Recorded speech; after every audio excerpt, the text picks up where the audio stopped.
Grandes soluções da história do socialismo.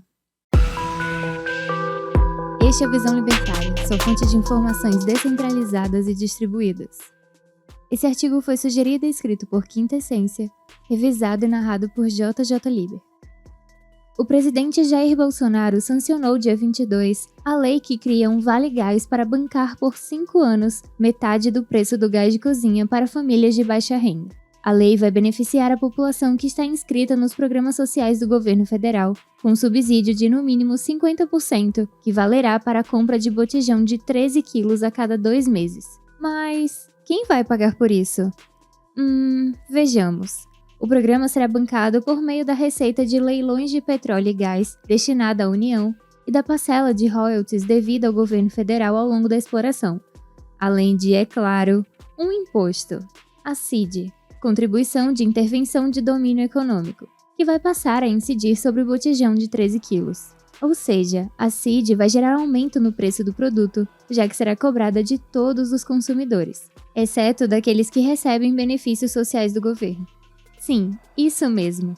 Você vai pagar por isso. Como se não bastasse o crescente aumento da inflação, agora de brinde você ganhou um aumento de imposto. Mas calma que piora. Enquanto o presidente sanciona essa lei, a Câmara dos Deputados tem uma ideia ainda mais brilhante. Tramita na Câmara dos Deputados um projeto de lei cujo objetivo alegado é determinar um preço tabelado para o gás de cozinha vendido para famílias de baixa renda. O projeto de lei, originalmente proposto pela deputada Aline Gurgel e que recebeu alterações substanciais feitas pela deputada Carmen Zanotto, relatora do projeto, já foi aprovado pela Comissão de Seguridade Social e Família e determina que o gás de cozinha seja vendido às famílias pobres pelo valor fixo de R$ 49,00, sendo que os revendedores serão subsidiados pelo governo no restante do valor. Não é preciso ser um gênio da economia para saber que esse projeto é uma tragédia completa. Mas vá por mim, ele poderia ser ainda pior. O projeto de lei original determinava que o preço tabelado do gás de cozinha deveria valer para todas as pessoas, e não apenas para as de baixa renda. Agora, pense no colapso econômico que isso causaria nas contas públicas. A própria Gleisi Hoffmann, um nome forte no Partido dos Trabalhadores, já havia proposto um projeto de lei semelhante em 2019, também fixando o valor do gás de cozinha em R$ 49,00. No voto da relatora do projeto na comissão, afirma-se que o referido produto sofreu um aumento de 9,24% em seu preço durante o ano de 2020, e que é injustificável que um produto essencial para garantir o direito à alimentação de nossa população sofra um aumento de preço tão expressivo. Ainda segundo a relatora, em um cenário como esse de alta incontrolável de preços, precisamos estabelecer limites para garantir que a população de baixa renda tenha acesso ao gás de cozinha. A ideia do projeto de lei é que esse subsídio ou GLP para as famílias mais pobres dure apenas durante esse período de tal crise de saúde pública que estamos vivendo. Em outras palavras, seria apenas mais um programa temporário do governo. Ah, tá. É claro que, como bem sabemos, e como nos ensinou Milton Friedman, os programas temporários de governos invariavelmente se tornam definitivos, especialmente porque é extremamente ruim, do ponto de vista político, encerrar ou reduzir um benefício estatal. Tais benefícios são, na melhor das hipóteses, mantidos, e na pior delas, aumentados regularmente. O fato é que, como demonstra a história, o tabelamento de preços nunca funciona para os objetivos inicialmente almejados. É claro que, por ser uma obrigação estatal imposta a comerciantes, sob pena de responsabilização legal, o tabelamento de preços se trata de algo ilegítimo do ponto de vista libertário.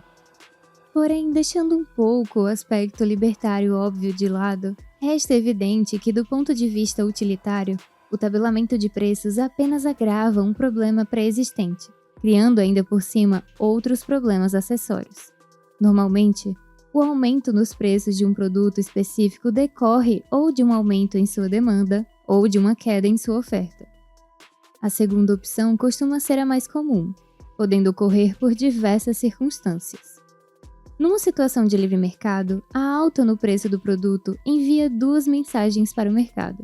A primeira delas, destinada aos consumidores, indica que aquele produto agora é mais escasso e que, portanto, deve ser usado de forma mais racional. A segunda mensagem, por outro lado, se destina aos produtores, informando que aquele produto está em falta no mercado e que por isso deve ser produzido em maior quantidade. Todas essas informações importantes estão contidas no preço, que é justamente a mais importante informação econômica do mercado. Dessa forma, os consumidores utilizarão menos daquele produto ou o substituirão por outras alternativas, porque isso seria mais barato para eles, fazendo a demanda por aquele produto diminuir. Por outro lado, os produtores se empenharão em oferecer mais desse produto no mercado, porque isso é uma promessa de generosos lucros. Se a demanda cai e a oferta aumenta, naturalmente o preço cairá, até se estabilizar em um novo ponto de equilíbrio que seja visto como justo para ambas as partes. Em outras palavras, a melhor solução para os preços altos são os preços altos. A escolha pelo tabelamento de preços, porém, é um desastre para a economia. Afinal de contas, nesse terrível cenário, o Estado intervém na já citada informação mais importante da economia, ou seja, no preço dos produtos. Mantendo um preço artificialmente baixo para um produto X, o governo dá aos consumidores a informação errada de que aquele produto continua abundante como antes, informando, por outro lado, para os produtores que não é tão vantajoso assim investir no aumento de produção daquele produto. Ou seja, o tabelamento de preços leva a uma manutenção da demanda, sem o necessário acréscimo da oferta. Em outras palavras, esse produto se tornará escasso no mercado. É claro que no caso do gás de cozinha, a situação é ainda mais complexa, pois o seu elevado preço envolve fatores que vão desde a absurda regulamentação estatal sobre o setor, que desincentiva a entrada de novos concorrentes, passando pela crise global de suprimentos que, dentre outras coisas, tem elevado o preço do petróleo, componente fundamental do gás de cozinha, e chegando naturalmente ao problema da desvalorização da moeda nacional, causada pela desenfreada impressão de dinheiro por parte do governo. Contudo, isso não muda o fato de que o tabelamento de mais esse preço só trará ainda mais transtornos e criará novos problemas, sem resolver nenhum único ponto crítico da economia. Um último fator ainda pode tornar esse projeto de lei mais danoso e merece menção. Afinal de contas, estamos falando de um subsídio, ou seja, de um pagamento que o Estado fará aos comerciantes de gás de cozinha para que o preço ao consumidor final seja mantido mais baixo. E de onde virá esse dinheiro? Você sabe bem quais são as alternativas disponíveis. Emissão de dívida, aumento de impostos ou, o que é mais provável, impressão de moeda, o que causará mais inflação, jogando os preços ainda mais para cima. Genial! Porém, nada disso importa para os agentes políticos. Eles não vivem de resultados, mas sim de promessas e de propaganda. O Estado é o grande responsável pela súbita alta de preços que temos observado, não apenas em relação ao gás de cozinha, mas também a todos os preços em geral. No discurso político, contudo, o que ouvimos é que os preços aplicados pelos comerciantes são injustos. Como se a culpa do preço atual dos produtos fosse dos comerciantes, e não do próprio Estado. Horas, e quem é o Estado para definir o que é justo e o que não é, em se tratando de preços ou do que quer que seja? A expressão preço justo possui duas definições. A primeira delas é a fantasiosa, aquela utilizada por políticos que, baseada em princípios marxistas, faz crer que os produtos possuem um valor hipotético que seria considerado aceitável, e que, portanto, tudo o que estiver acima disso deve ser proibido, por ser injusto. A segunda definição, porém, é a definição real, que determina que o preço justo de um produto é aquele praticado por um livre mercado, por significar um perfeito equilíbrio entre o maior preço que o consumidor aceita pagar por um produto e o menor preço pelo qual o produtor aceita vendê-lo.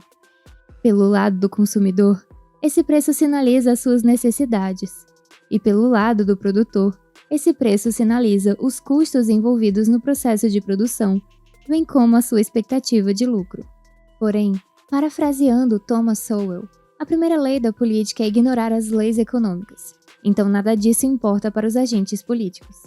Para os estatistas, não importa se as intervenções governamentais nunca antes realizadas em nossa história, sobre toda a cadeia produtiva mundial, agora estão cobrando o seu caro preço de toda a população humana. O que importa é apenas como medidas populistas e demagógicas poderão se converter em votos já no próximo ano, é claro. Apenas tenha em mente que até mesmo religiosos parecem possuir mais competência econômica do que políticos, como atesta o Compêndio da Doutrina Social da Igreja Católica, em seu número 347. Um verdadeiro mercado concorrencial é um instrumento eficaz para alcançar importantes objetivos de justiça, moderar os excessos de lucros das empresas singulares, responder às exigências dos consumidores, realizar uma melhor utilização e economia dos recursos, premiar os esforços empresariais e a habilidade de inovação, fazer circular a informação de modo que seja verdadeiramente possível confrontar e adquirir os produtos em um contexto de saudável concorrência. Os políticos tendem a se considerar deuses e acham que podem atuar contra as leis da natureza. Embora nenhum nobre deputado brasileiro tenha, até hoje, proibido a lei da gravidade em território nacional, a fim de evitar quedas de todos os tipos, é fato que, de forma recorrente, muitos políticos insistem em querer regular as leis de mercado, que são tão naturais quanto aquela primeira citada. Isso é até esperado, porque nós libertários conhecemos bem os políticos. O que mais assusta, porém, é saber que muita gente ainda acredita nesse papo furado de que o Estado é capaz de resolver problemas que ele mesmo criou, na base da canetada. Ainda falta muito para que essa medida seja aprovada. Ela precisa tramitar em algumas comissões, até ser levada a voto no plenário. Pode ser que, no fim das contas, ela não passe dessas etapas e se junte ao rol de ideias estatais estúpidas que foram sepultadas ainda durante a tramitação, para o bem do povo brasileiro. Contudo, isso nos ajuda a manter firme em nossa lembrança aquela importante verdade que acompanha a existência do Estado. Todos os dias, a todo momento, integrantes desse ente parasitário estão trabalhando arduamente para elaborar formas melhores e mais sofisticadas de prejudicar as vidas de todos nós.